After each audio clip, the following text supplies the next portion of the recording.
안녕하세요, 성도 여러분. 26년 5월 31일 마지막 주일입니다. 오늘 묵상은 창세기 1장입니다. 오늘 제자 훈련 넘버 1-1-1 하나님의 창조적인 그리스도인, 메인 주제가 창조적인 그리스도인입니다. 제가 오늘 본 말씀 1장 전체를 여러분 미리 읽으시고 서기 말씀을 들으시기 바랍니다. 제가 봉독하는 부분은 1장 1절부터 5절까지 그리고 31절 말씀입니다. 봉독하겠습니다. 태초에 하나님이 천지를 창조하시니라. 땅이 혼돈하고 공허하며 흑암이 깊음 위에 있고 하나님의 영은 수면 위에 운행하시니라. 하나님이 이르시되 빛이 있으라 하시니 빛이 있었고 빛이 하나님 보시기에 좋았더라. 하나님이 빛과 어둠을 나누사 하나님이 빛을 낮이라 부르시고 어두움을 밤이라 부르시니 저녁이 되고 아침이 되니 이는 첫째 날이니라. 아멘. 하나님이 지으신 그 모든 것을 보시니 보시기에 심히 좋았더라. 저녁이 되고 아침이 되니 이는 여섯째 날이니라. 아멘.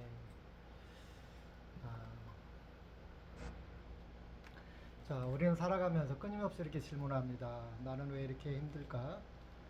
내 삶은 왜 이렇게 복잡하고 꼬여 있을까? 내 진로는 무엇일까? 무엇을 해야 될까? 나는 왜 실패했을까? 여러 가지 등등. 나는 왜 이렇게 허전하고 공허할까? 여러 가지 질문들을 합니다. 나는 행복해질 수 없을까? 까지 해서 우리 인생은 끊임없이 이러한 질문들을 하면서 살아갑니다. 우리는 행복을 원하지만 현실은 혼란스럽고 무질서합니다. 관계는 깨어지고 계획은 어그러지고 삶의 의미는 때때로 희미해지곤 합니다. 그런데 여러분 놀랍게도 이 창세기 1장은 바로 이러한 상태로 시작이 된다는 것입니다. 땅이 혼돈하고 공허하며 흑암의 깊음 위에 있고 창세기 1장 2절 말씀입니다. 창조 이전의 세상은 혼돈과 공허 그리고 흑암 가운데 있었습니다. 이 모습은 단순히 태초의 세상만을 설명하는 것은 결코 아닙니다. 하나님 없는 인간의 삶이 또한 이와 같다는 것입니다. 생각은 많지만 방향이 없고 관계는 있지만 사랑이 없고 바쁘게 살아가지만 삶의 의미를 잃어버립니다. 창세기는 바로 이러한 인간의 현실의 문제를 보여주며 시작하고 있는 것입니다. 그렇다면 하나님은 이런 혼돈과 공허를 어떻게 변화시키셨을까요?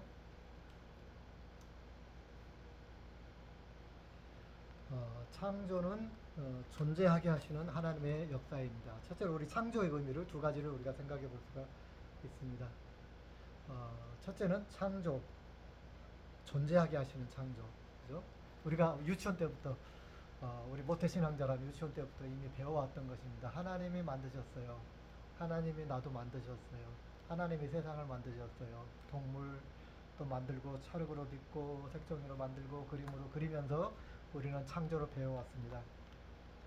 그때 곰곰이 생각해 보시기 바랍니다. 그냥 하나님이 만드셨다. 하나님이 주인이시다. 하나님의 주권에 대해서 우리는 배웠습니다. 맞습니다. 창조의 첫 번째 의미는 하나님의 주권입니다. 그런데 창세기에서 가르치고자 하는, 우리에게 전달하시고자 하는 메시지, 이 창조보다도 더 중요한 또 한 가지의 메시지가 있습니다. 오늘은 그 두 번째 메시지를 묵상하고자 합니다. 하나님께서는 저를 이 땅에 만드셨죠. 저와 여러분을 이 땅에 만드셨습니다. 존재하게 하셨습니다. 그 하나님은 지금도 우리 영혼들을 이 땅에 창조해 가시고 계십니다. 하나님의 창조는 결코 창세기 때 멈춘 게 아닙니다. 지금도 하나님은 창조를 이어가고 계시다는 것입니다. 두 번째 창조는 무엇일까요? 하나님께서는 이 두 번째 창조는 바로 하나님이 만드신 그 세상 위에 질서를 부여하신다라는 것입니다. 창조는 질서를 부여하시는 하나님의 역사다라고 이야기할 수가 있습니다. 오늘 묵상할 포인트가 바로 이 부분입니다. 우리는 하나님의 창조를 천지를 만드신 것만 생각하지만 하나님의 창조를 만드신 것을 곧 존재하게 하는 것에 끝나지 않고 그 생명체들에게, 그 피조물들에게 각각 역할을 맡기고 생명체들은 각각 종류대로 살아갈 자리를 주십니다. 다시 말하면 하나님 만드신 피조물을 구별하고 하셨다는 사실입니다.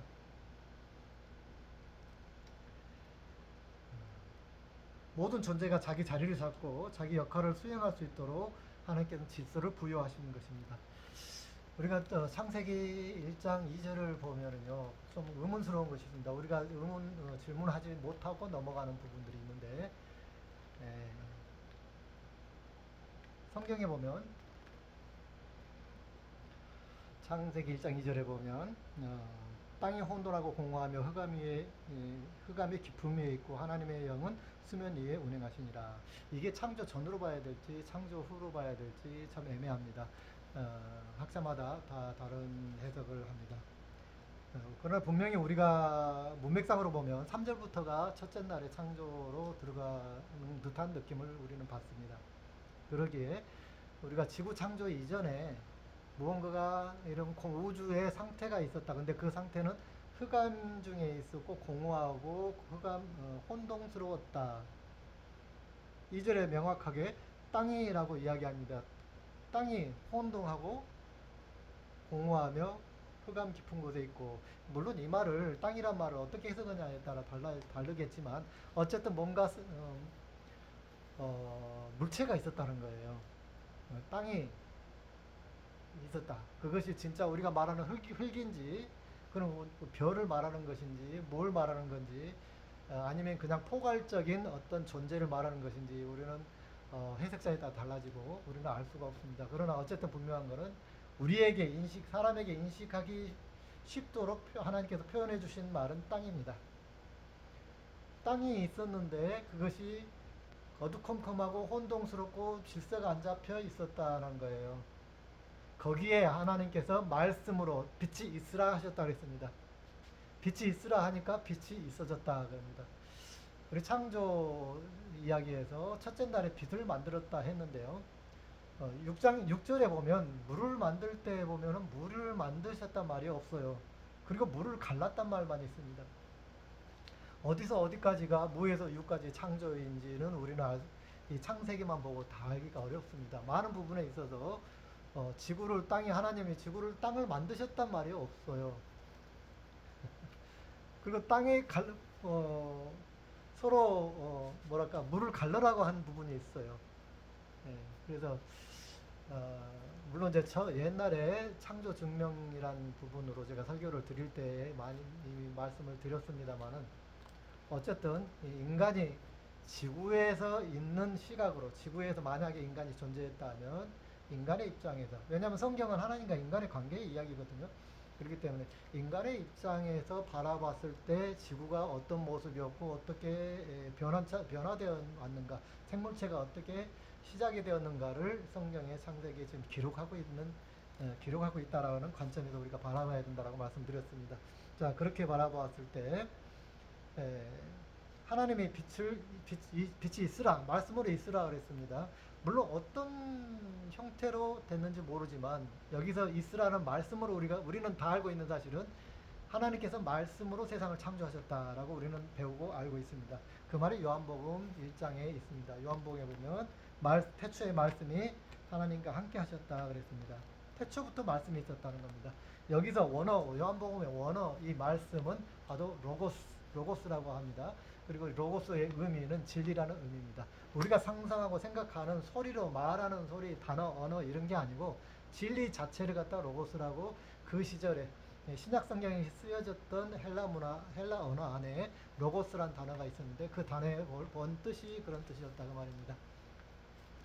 그래서 우리가 창세기를 해석할 때 다시 요한복음을 창세기로 가지고 와서 해석하면, 우리가 하나님께서 빛이 있으라 하는 말은 하나님께서 우주의 진리, 과학의 진리를 그곳에 만드셨다는 뜻이에요.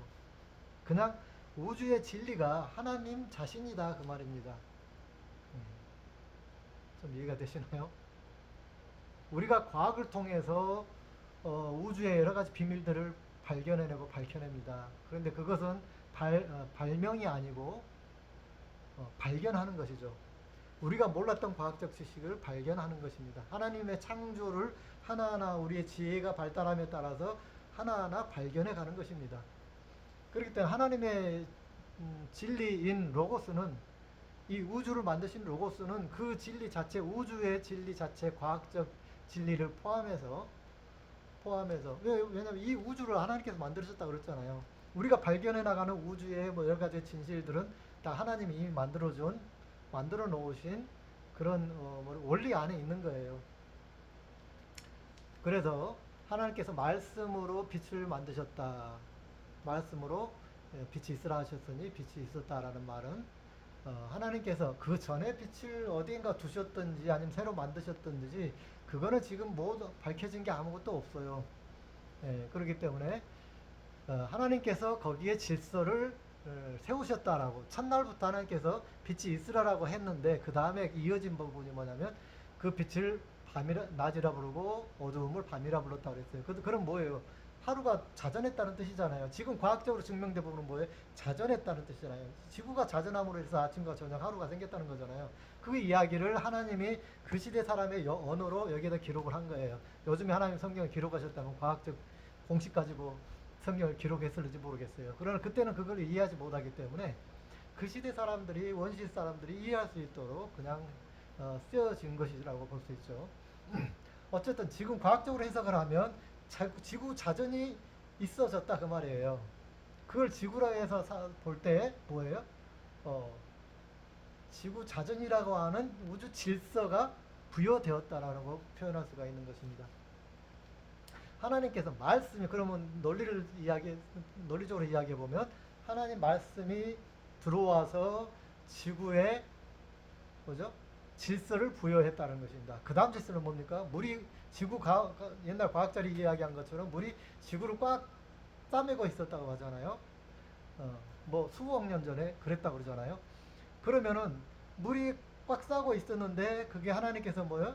가운데 스카이를 만드셔서 공창을 만드셔서 우리가 지금 말하는 하늘이라고 하잖아요. 하늘을 만드셔서 그 위의 물과 아래 물로 나누셨다. 지구를 덮고 있는 물과 그 위에 떠 있는 수증기층을 만드셨다. 그러세요. 과학자들이 이렇게 이야기하고 있잖아요. 그죠? 이게 뭐예요? 질서를 부여한 거예요. 뭐에 의해서? 과학적 법칙. 그 과학적 법칙은 바로 진리라는 거예요. 이런 거를 통해서 지구를 생성해 가셨다. 그 다음에 또 나온 게 무엇입니까? 땅과 바닥을 만드셨다는 부분이 어떻게 해서 땅이 올라오고 또 땅이 꺼지고 그렇게 해가지고 낮은 곳으로 물이 몰리게 하고 육지를 만들고 해서 묻이 드러나라 했다 이거죠. 묻이 드러나라.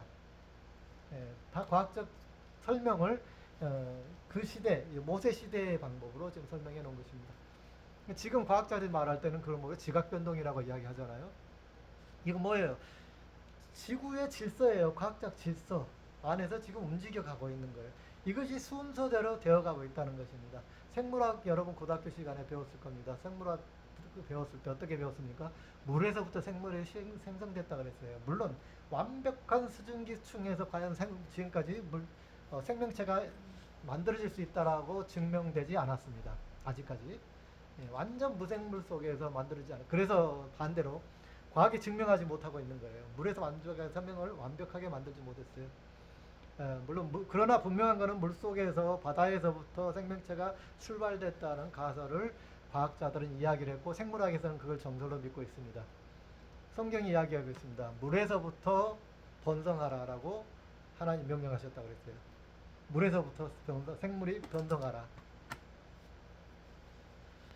그래서 성경은 과학이 지금 19세기에 이야기하고 있는 과학을 이미 모세 시대에 이미 이야기해오고 있다는 사실을 우리는 알아야 됩니다. 이걸 뭐죠? 질서잖아요. 생명체의 발생 질서를 갖다가 이야기하는 거죠. 또 지각변동이라고 하는 지구과학의 질서를 하나님께서 생성하셨다, 만들어 놓으셨다, 질서를 부여하셨다는 거죠. 그 다음에 뭡니까? 이제 물에서 생명체가 나오고, 그 다음에 조류가 발생하고, 그 다음에 뭐 파충류가 발생하고, 그 다음에 포유류가 육지의 동물이 생성되고, 또 식물이 생성되고, 이런 과정들을 성경에 쭉 기록이 되어 있습니다. 우리가 생물 시간에 거의 배웠던 이야기들입니다. 생물 시간 19세기에 겨우 우리는 이거를 접근하고 연구해서 알아내기 시작했는데 이미 모세 시절에 하나님께서는 이 창조의 순서를 성경 창세기에 이미 기록하고 있다는 사실입니다. 이것이 바로 이제 창조의 과학적 증명이라고 제가 이름을 붙였는데요. 어쨌든 간에 오늘 이야기하고자 하는 핵심은 뭐냐면 하나님의 창조는 새로운 것을 창조한 것도 맞지만 창조되어진 그것들에 하나님이 창조하신 것들에 대해서 질서를 부여하셨더라는 거예요. 우주가 돌아가는 질서, 한치 오차도 없이 지구가 돌아가고 행성들이 돌아가고 하는 이 질서를 부여하셨다는 겁니다. 아울러서 이 땅에 이제 계속해서 질서를 부여하십니다. 그건 뭐 약육강식의 질서일 수도 있고 자연이 살아가는 자연계 살아가는 여러 가지 질서들이 될 수 있습니다. 그곳에 하나님께서 그런데 성경에 보면 2장 3장을 보면 인간을 그 중에서도 특별하게 여섯째 날에 특별하게 창조하셨다는 것을 강조합니다. 인간을 다른 존재하고는 다른 피조물과는 다르게 특별한 존재로 만드셨다는 것을 강조하고 있다는 사실입니다. 그래서 인간은 뭔가 일반 피조물과는 다르다라는 걸 부각시키는데요. 그 첫 번째 거는 뭐냐면 하나님을 닮은 모습으로 하나님의 형상을 닮게 만드셨다. 성부, 성자, 성령, 삼위일체 하나님인 것처럼 우리에게 영과 육과 혼을 주셨고 또 우리 하나님이 사랑의 하나님이고 질투의 하나님이고 공의의 하나님이고 하신 것처럼 창조의 하나님이고 하신 것처럼 우리에게 내 창조성을 주시고 사랑의 마음을 주시고 또 공의를 판단할 수 있는 마음을 지혜를 주시고 여러 가지 이런 것들을 주셨고 자유의지까지 주셨다는 거예요. 왜요? 하나님을 닮게 만드시겠어요. 첫째. 두 번째로는 왜 그렇게 만드셨다는 거예요. 왜? 거기에 목적이 분명히 나와 있죠. 하나님이 만드신 모든 피조물을 대신 다스리게 하기 위해서라고 합니다. 이러한 모든 과정들, 이러한 창조 과정들이 다 하나님의 질서를 부여하심에 해당된다는 것이에요. 하나님께서는 인간에게 모든 걸 다스리게 하는 것까지 다 해서 창조예요. 창조 사역이라고 할 수가 있습니다. 그래서 하나님께서는 이 세상이 자연스럽게 움직이고 돌아가게 하게끔 이렇게 질서를 부여하시는 것까지 하셨는데 이 두 번째가 하나님의 두 번째 창조 사역입니다. 첫 번째는 뭐라고요? 무에서 유를 창조하는 하나님 사역. 창세 전에 우주를 만드셨을 거예요. 그죠? 또 우리가 성경에 보면은 뭐 마귀와 사탄과 뭐 이런 존재들이 있는데 그 존재를 언제 만들었느냐 뭐 이것도 신학자들마다 왈가왈부합니다. 어쨌든 우리 지구 창조 이전에 무언가 하나님의 창조가 있을 수도 있고 없을 수도 있고 그거는 전통적인 사고에서는 뭐 이번 처음 시작이다 이렇게 이야기하는데 이제 계속해서 성경 말씀 자체가 원어적으로 이해할 수 없는 부분들이 있기 때문에 이제 추론을 해서 그 이전에 무언가가 이미 존재한 상태에서 하나님께서 하셨다 뭐 이런 말씀도 있는데 오늘 묵상의 핵심은 이것입니다. 하나님 창조는 두 가지 방향에서 이루어졌고 그거를 성경이 기록했고 그것이 지금의 저와 여러분에게 영향력을 미친다라는 거예요. 어떤 메시지를 말씀하시고 계시느냐. 첫째는 하나님의 무에서 유를 창조하시는 절대자이시다라는 것. 하나님의 주권을 창조 사역을 통해서 하나님의 주권을 이야기하고 계시고요. 두 번째로는 하나님께서 질서를 부하셨다. 뭘로? 진리로. 진리는 뭐예요? 말씀으로 진리로 이 피조물의 질서를 부여하셨다는 거예요. 그래서 하나님의 이 말씀이 우리의 삶에 이 세상에 우주의 질서의 기초다라는 말씀입니다. 그래서 하나님 말씀으로 우리가 우리의 삶이 질서를 잡아야 된다는 겁니다. 자, 다시 이렇게 좀 표현해 보겠습니다. 하나님의 말씀이 들어와서 어둠이 물러가고 질서가 잡히게 되었어요. 최초의 첫째 날에, 그죠? 첫째 날에 어두움과 혼돈 가운데 있을 때 하나님의 말씀으로 질서를 세우셨어요. 빛을 만들고 빛과 어두움을 정리를 하고 질서를 세우셔서 아름답게 그렇게 나니까 어떻게 됐어요? 아름답게 되었더라. 그 뒤로 모든 창조가 다 그런 식으로 이루어졌어요. 이 말씀을 저와 여러분과 하나님과의 관계에서 우리가 해석을 할 때에 하나님께서 저와 여러분을 이 땅에 창조하셨습니다. 아멘? 맞죠? 왜 창조하셨을까요? 하나님의 목적이 있으셔서 저와 여러분을 이 땅에서 어떻게 살아가야 될 것인가를 그 사명이라고 말하죠. 그 목적을 주셔서 이 땅에 보내신 거예요. 그리고 그 다음에는 어떻게 합니까? 그리고 가만히 있으십니까? 하나님께서는? 아니죠. 하나님은 지금도 우리 안에서 창조하고 계시는 거예요. 뭘 가지고? 말씀을 가지고. 진리. 진리를 가지고. 진리가 우리 마음속에 들어오며 우리 생각과 마음속에 들어오면 이 말씀을 토대로 해서 우리가 질서를 잡는 거예요. 우리 생각과 이론과 우리의 삶의 태도와 이런 것들을 이 말씀을 가지고 질서를 잡아가는 거예요. 우리가 무언가 욕심에 가득 찼을 때 말씀으로 욕심을 버리게 되고, 우리가 누군가를 사랑하지 못했을 때 말씀을 통해서 사랑해야 됨을 깨닫게 되고, 우리가 지혜가 없을 때 하나님께서 뭐라 그랬어요? 지혜가 많으신 하나님 앞에 구하라 그랬잖아요. 풍성하신 하나님께 구하라 그랬잖아요. 우리가 지혜가 없어도 어떻게 해야 될지 분별할 수 없을 때 하나님 앞에 지혜를 구하라 그랬어요. 뭐 질서. 하나님께서 우리 머릿속에 질서를 넣어주시는 거예요. 지혜라고 하는 질서를 넣어주시는 거예요. 그래서 분별할 수 있게 되고 선택할 수 있게 되고, 이러한 것들 하나님께서 해주신다는 거예요. 그리고 우리가 세상 사람들의 질서, 지혜를 가지고 살다 보면 어떻게 됩니까? 어, 세상의 지혜는 남을 해롭게 만드는 경우가 굉장히 많아요. 그죠? 내 유익을 위해서 남을 짓밟아요. 밟고 올라가는 게 세상의 지혜예요. 그리고 내가 뭔가 잘 되고 내가 이익을 취하면은 최고인 거예요. 근데 하나님의 지혜는 그게 아니잖아요. 하나님의 질서는 그게 아니잖아요. 헌신과 협력과 양보와 사랑과 이해와 자유, 절제와 온유와 이런 것들을 통해서 내 삶을 정리하고, 이 마음의 질서를 잡아갈 때, 말씀으로 질서를 잡아갈 때에 내 마음의 참된 행복과 이 삶의 가치와 또 하나님의 사명의 감당과 이 참된 행복이 이곳에 오게 된다 그 말입니다. 나의 불행은 다른 사람 때문이라고 세상 사람들은 이야기해요. 너 때문에, 다른 사람 때문에, 다른 나라 때문에 내가 경쟁적으로, 상대적으로 나의 불행이 온다라고 생각하기 때문에 상대방을 뒤집어 엎고 오르려고 하는 겁니다. 그러나 내 행복이 내 속에 있는 질서의 문제라고 생각한다면 그렇지 않겠죠? 다르겠죠? 내 마음의 질서의 문제인 거예요. 진리의 말씀 내 속에 없기 때문에, 그렇기 때문에 나는 힘들고 어려운 겁니다. 성경 분명히 말합니다. 말씀이 들어와서 말씀으로 빛이 있으라 하셨고 빛과 어둠의 질서를 세우셨다라고 말씀하십니다. 여러분 행복하시기를 원하시잖아요. 성공하기를 원하시나요? 승리하기를 원하시잖아요. 그러면 우주의 진리시고 모든 철학의 진리시고 모든 삶의 진리신 하나님 이 말씀을 붙드시기 바랍니다. 이 말씀은 지금도 창세 때부터 지금까지 우리에게 질서를 세워주시는 말씀입니다. 하늘의 지혜로 우리를 새롭게 변화시키고 질서를 세워주시고 바로 올바른 하나님의 제자로 세워주시는 말씀입니다. 그러기에 말씀이 나가면 우리는 다시 혼동에 빠질 수밖에 없습니다. 말씀이 없었을 때 어떻겠습니까? 이 우주는 공허하고 혼동했다.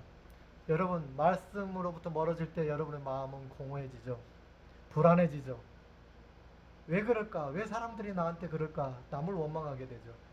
말씀이 우리 가운데 들어오면, 말씀이 우리 마음 가운데 들어오게 되면 우리 마음의 질서가 잡히고 우리 마음에 참된 평안이 찾아옵니다. 그리고 이 세상에 무질서와 상대해서 질서를 만들게 하려는 그러한 능력이 생기는 것입니다. 그게 말씀의 능력이죠. 이 세상을 변화시킬 수 있는 능력, 그것이 이 말씀 속에 있다는 것입니다. 이 말씀이 나한테 들어올 때, 여러분한테 들어올 때 여러분 자신의 어떤 욕심만이 아니라 여러분의 삶의 궁극적인 질서를 세우게 되고 하나님 말씀으로 승리해 나갈 수 있는, 이 땅에서 승리해 나갈 수 있는 능력을 얻게 된다는 말씀입니다. 이것이 바로 그리스도인의 창조적인 삶이 되게 됩니다. 성도 여러분, 이 창세기를 통해서 창세기는 하나님이 세상을 옛날에 만드셨대 이걸로 끝나는 것이 아니라 창세기 이야기는 하나님께서 저와 여러분 이 땅에 창조하셔서 보내셨다. 그리고 지금까지 내가 태어나서부터 죽을 때까지 하나님께서는 말씀으로 내 속에, 내 마음 속에, 내 생각 속에 질서를 세우고 계신다. 창세기에는 6번의 창조로 이야기하지만 끊임없이 내가 죽을 때까지 하나님께서 내 속에 새로운 창조를 하신다라는 말씀입니다. 성경 말씀 그랬잖아요. 주여 내 마음 속에 새롭게 제 마음을 새롭게 창조해 주세요라고 하는 성경 구절이 있습니다. 끊임없이 하나님께서 내 마음에 새로운 마음을 창조하시고 내 마음에 새로운 마음을 창조하시고 내 마음에 새로운 마음을 창조하시고, 이것이 하나님의 창조입니다. 우리가 창세기를 읽을 때에 하나님께서 내 마음에 끊임없이 새로운 마음을 창조하시고 새로운 질서를 세워주신다라는 것을 꼭 기억하시면서 우리 창조적인 그러한 삶, 그리스도인으로 살아가시기를 간절히 축원드립니다. 아멘. 네. 하나님 감사합니다. 우리가 창조적인 삶을 살아야 되는지 생각도 하지 못했습니다. 창조적인 삶은 무엇입니까? 하나님 말씀대로 우리의 마음을 하나님 말씀에 순종하며 하나님 말씀대로 살아가며 우리의 마음을 고치고 생각을 고치면서 살아가는 것, 하나님 뜻 안에 살아가는 것이 창조적인 삶입니다. 주님, 우리는 창조는 과거에 이미 오래전에 끝났다고 생각했습니다. 하나님 말씀이 우리 가운데 없으면 우리는 다시 공허함 속에 빠집니다. 무질서에 빠지게 됩니다. 나태에 빠지게 됩니다. 나아갈 바를 알지 못하게 됩니다. 그러나 하나님 말씀 우리 속에 들어오면 다시금 방향을 잡게 되고 다시금 정리가 되고 다시금 내 삶의 질서가 생기고 다시금 미래의 희망과 소망으로 채워지게 됩니다.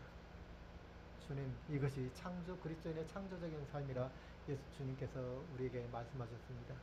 하나님, 우리 매일매일이 이러한 창조적인 삶을 살게 하여 주시옵소서.